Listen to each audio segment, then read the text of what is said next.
둘째 주일 예배의 자리에 나오신 여러분을 환영하고 축복합니다.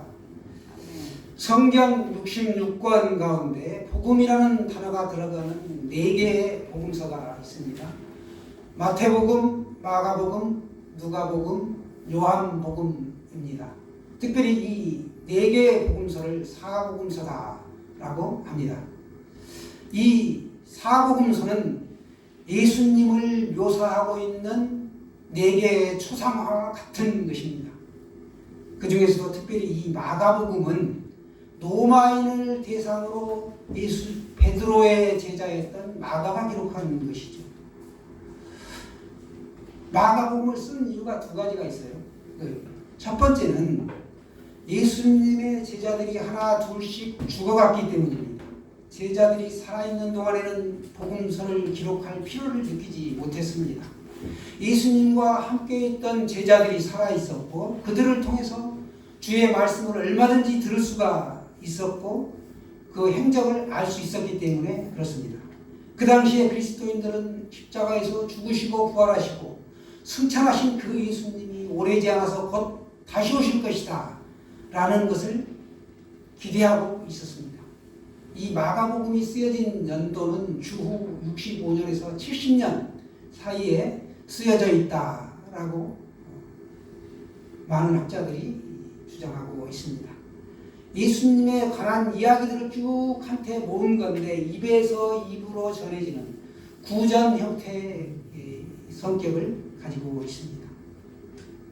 이 첫 번째는 예수님의 제자들이 하나둘씩 죽어갔기 때문에 더 이상 이제 복음을 들을 수가 없다라는 그런 상황 가운데서 기록이 되었던 것이죠. 두 번째는 복음서가 쓰게 된 그 당시의 상황이 로마의 네로 황제로부터 엄청난 핍박을 받고 있었습니다.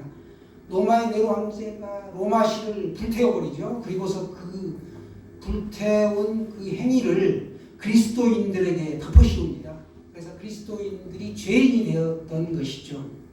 중범자로 졸지에 전락한 이 그리스도인들에게 엄청난 핍박이 몰려왔습니다.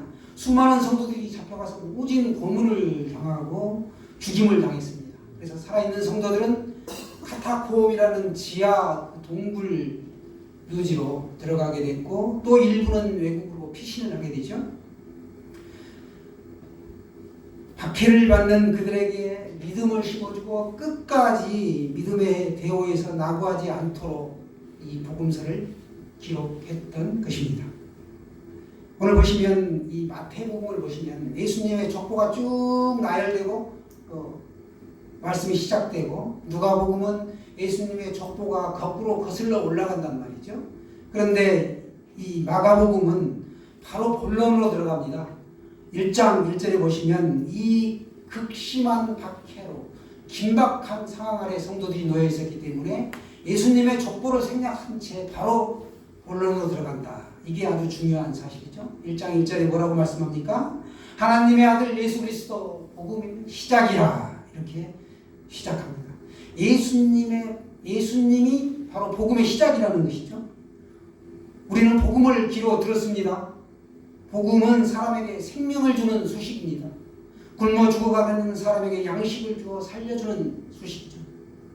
하나님의 말씀을 듣지 못한 기근과 생명의 샘물을 마시지 못해 갈증에 놓여 있는 사람들에게 생명의 빵과 생명의 샘물을 공급해 주는 것이 바로 이 복된 소식, 복음이라는 것입니다. 복음하게 되면 유앙겔리온이라고 합니다. 마가복음은 특별히 이 신약 성경은 헬라어로 기록이 되어 있죠. 구약 성경 39권은 히브리어로 기록이 되어 있고 27권, 참고 27, 27권은 헬라어로 기록이 되어 있었는데 이 알렉산더 대왕의 그 영토 확장 정책으로 말미암아 엄청난 헬라 문화가 꽃피우게 됩니다. 그 찬란한 헬라 문화권 속에서 로마가 그리스를 멸망시켰지만 그 헬라 문화가 계속 꽃피운 관계로 이 신약 성경 전체가 헬라어, 즉 그리스어로 기록이 되어 있다라는 것입니다. 그래서 우리가 히브리어와 헬라어를 알 필요가 있다는 것이죠. 그래서 설교 중에 가끔 원문들을 우리가 인용하기도 합니다. 자, 주후 이 유앙겔리온이라는 말이 490년에 어떤 사건이 있었는가 우리가 잘 알죠. 그리스의 아테네와 페르시아 간의 마라톤 평야에서 전투가 펼쳐집니다. 그런데 이 페르시아의 전투력이 압도적으로 우세함에도 불구하고 아테네라는 이 소도시가 페르시아와의 전투에서 승리를 거두게 되었습니다.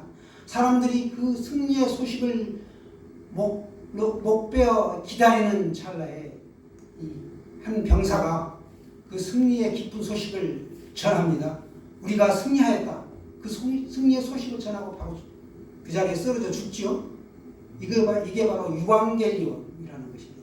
승리의 기쁜 승전보의 소식. 이게 바로 복음입니다. 예수 그리스도가 십자가에서 달려 죽으시고 부활하시고 승천하신 것. 승리하신 것이죠. 사망 권세를 깨뜨리고 승리하신 것. 이 승전보를 기록하는 것이 바로 마가복음이다 라는 것입니다. 초점이 어디에 있는가? 예수님이 이 땅에 오신 것은 종으로 섬기기 위해서 오셨다. 여기에 초점을 두고 마가가 기록한 것입니다. 그래서 페르시아의 후예인이라는 지금까지도 마라톤 경기를 하지 않는다고 합니다.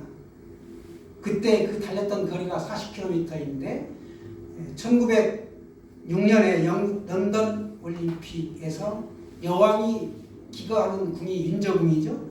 그 윈저궁에서 여왕이 출발하는 장면을 보기 위해 여기서 출발했으면 좋겠다 해서 거기서 출발했는데 그만큼 거리가 늘어나게 된 거죠. 그래서 오늘날에 42.19km로 확정이 되었습니다. 예수님이 복음이다. 예수님이 오셨다는 기쁜 소식, 좋은 소식, 군 뉴스가 복음입니다. 예수는 헬라어죠. 예수는 헬라어입니다.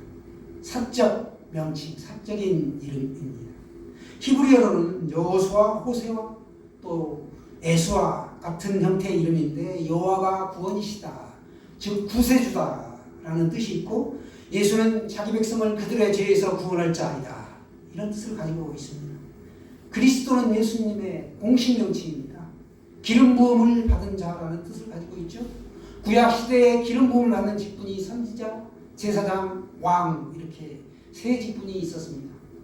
제사장과 왕은 대대로 세습이 되었죠. 오늘날로 말하면 여당입니다. 권력을 가지고 휘두르는 사람들이죠. 그에 반해서 선지자는 왕이나 제사장이 잘못하면 또 백성들이 잘못하면 쓴소리를 한 하나님의 대변인이었죠. 그래서 늘 보면 선지자는 왕에게 죽임을 당했습니다. 또 제사장이 또 죽임을 당했죠. 우리 예수님도 그래서 십자가에 달리시게 된 겁니다. 신약시대의 기름 부음은 성령 임재의 표현이었습니다. 예수님은 대제사장이며 선지자였고 만왕의 왕으로 이 세 가지 직분을 수행하시기에 성령으로 기름 부음을 받으셨습니다. 그리스도는 히브리어로 하면 메시아. 그래서 그리스도가 메시아라는 말과 같다라는 것이죠. 한국 사람을 코리안이라고 그러죠. 대한민국 사람. 똑같은 것이죠. 영어로 하느냐 한국어로 하느냐. 히브리어로 하면 메시아, 헬라어로 하면 그리스도 이렇게 불린다는 것이죠. 예수 그리스도라는 말은 예수 그리스도 이렇게 우리가 붙여서 읽게 되는데 예수는 그리스도입니다. 이 말의 줄임말입니다. 시대가 어렵고 힘들수록 유대인들은 자신들을 구원할 메시아가 오신다는 그 이 메시아 사상을 가지고 예수님이 오시기를 간절히 기다리게 되었습니다. 그런데 오신 메시아가 예수님인 것을 몰랐던 것이죠. 당시 로마 황제들은 자신들을 신이라고 했고 그리스도라고 하도록 백성들에게 강요하였습니다. 그러나 그리스도인들은 이 땅을 구원할 메시아 그리스도 구원자는 로마 황제가 아니라 예수님이다 라고 그들은 자신들의 신앙 고백으로 예수 그리스도라는 말을 사용하였습니다.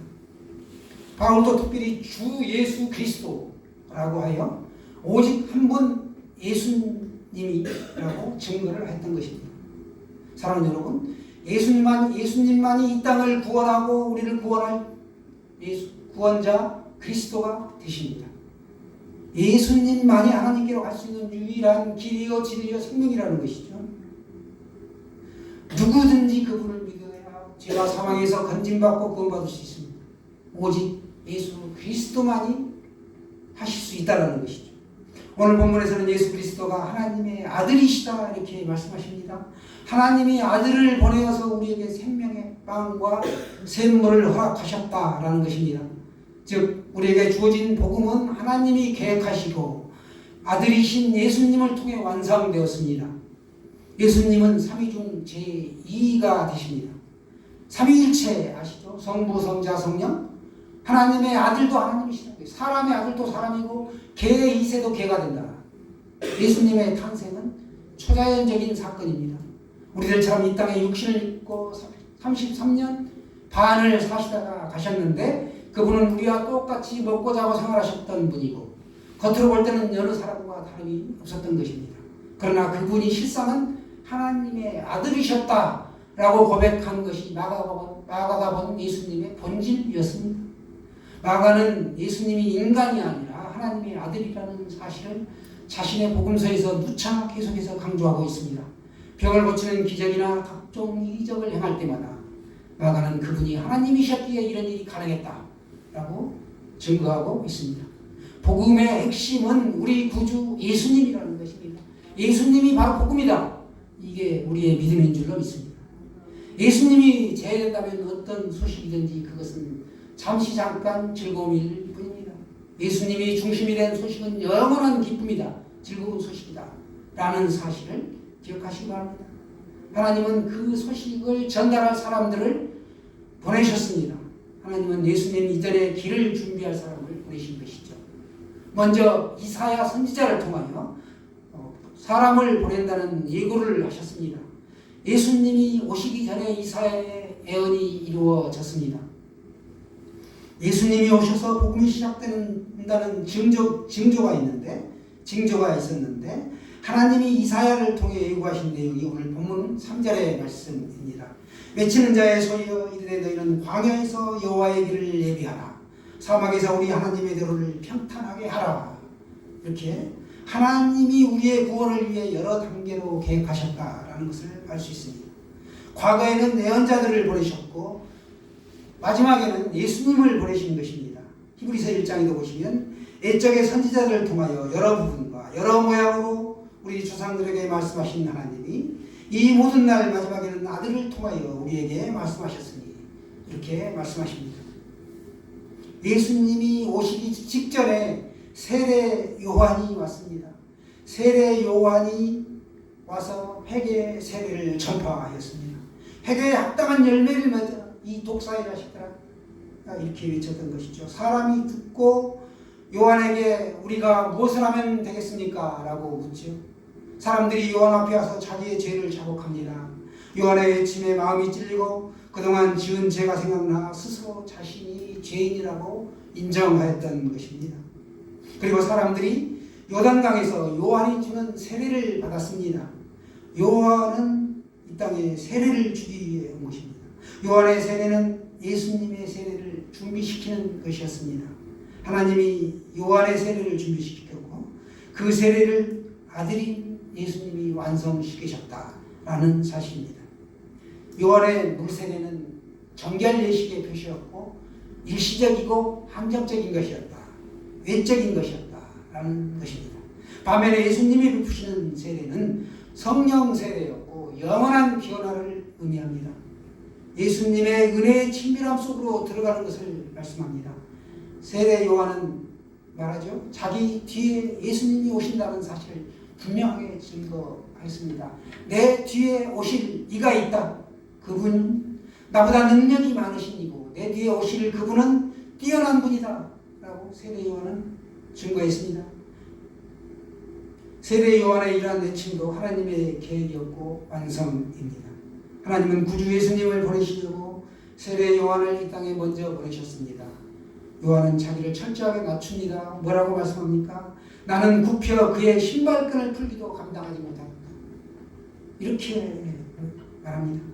구원을 주실 구주 예수님과 구주의 오심을 준비하는 사람, 이 두 사람의 신분과 역할은 확연하게 다르다는 사실입니다. 우리 신앙인들이 아무리 잘나도 구주 예수님과 비교할 수는 없습니다. 우리가 할 일은 구주 예수님을 전하는 일입니다. 세례 요한이 자기에 오는 사람들에게 물로 세례를 베풀었습니다. 그러나 그는 자기 뒤에 오실 이가 계시는데 그분이 바로 구주 예수님이시고 그분은 성령으로 세례를 베풀 것이다 라고 증거했습니다. 세례 요한은 어떤 사람인가? 여자가 낳은 자 중에 가장 큰 자다. 또 어머니의 태중에서 성령의 충만함을 입은 사람이었습니다. 그렇지만 우리 구주 예수님은 성령으로 세례를 베푸시는 분이다 라는 것입니다. 성령으로 세례를 베푸신다. 이 말씀은 물로 세례를 베푸시는 것이 아니라 하나님의 영으로 성령으로 세례를 베푸신다는 것입니다. 하나님의 영으로 세례를 베푸실 때 그 사람이 온전하게 인격적으로 변화를 받게 되고 거듭나게 되는 것이죠. 물이 변하여 포도주가 된 것처럼 죄와 사망의 권세에 놓여있던 사람들이 완전하게 하나님의 자녀로, 마귀의 자녀에서 하나님의 자녀로 영원한 생명을 얻는 하나님의 아들이 된다라는 것입니다. 속사람이 완전히 바뀌어서 새 사람으로 변화되는 것이죠. 이것은 하나님의 아들이신 예수님만이 오직 할 수 있다. 이 사실을 믿으십니까? 예수님은 아버지께 구하여 제자들에게 성령을 보내주셨고 그 성령이 오셔서 우리들의 구원을 확증시켜 주셨습니다. 인치셨다. 도장을 꽝 찍었다. 너는 내 아들이라. 감히 사탄 마귀가 범접하지 못하도록 권세와 능력을 더하여 주셨습니다. 우리가 세상에 살면서 빌빌댈 수가 없다는 것이죠. 우리는 하나님의 자녀인데 내가 믿음을 가지고 어깨 쫙 펴고 다니시라는 거죠. 성령이 아니고는 누구든지 예수를 주님이라고 시인할 수 없습니다. 분명히 성경은 말씀하고 있죠. 예수님은 온 세상에 구주로 오셔서 죄사함과 세례를 완성시키시고 성령으로 우리의 구원을 분명하게 확증시켜 주셨습니다. 그분은 하나님의 아들이요 이 땅을 구원하시기 위해 구세주 메시아 그리스도가 되신다 라는 것입니다.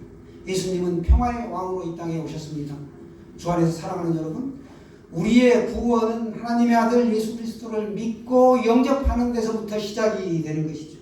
우리의 관심은 예수 그리스도에게 집중이 되어야 합니다. 우리의 사명도 이분을 증거하는 데 집중되어야 하고 예수님이 우리의 자랑이 되고 소망이 되고 또 우리가 예수님을 마땅히 증거해야 되고 자랑해야 합니다. 우리의 삶의 목적이자 이유가 되는 것 바로 예수님이죠. 날마다 기적을 일으키는 예수님, 그 기적을 일으키는 예수님의 삶이 우리한테 오게 되므로 날기죠. 날기. 우리가 날개 펴고 나는 날기. 날마다 기적을 일으키는 내 삶, 그 하나님의 아들로서의 우리의 삶이 나타나게 된다는 것이죠. 그래서 예수님이 내 삶의 이유라고 고백하며 소망하며 이 땅에 살아가며 승리하시기를 축원합니다.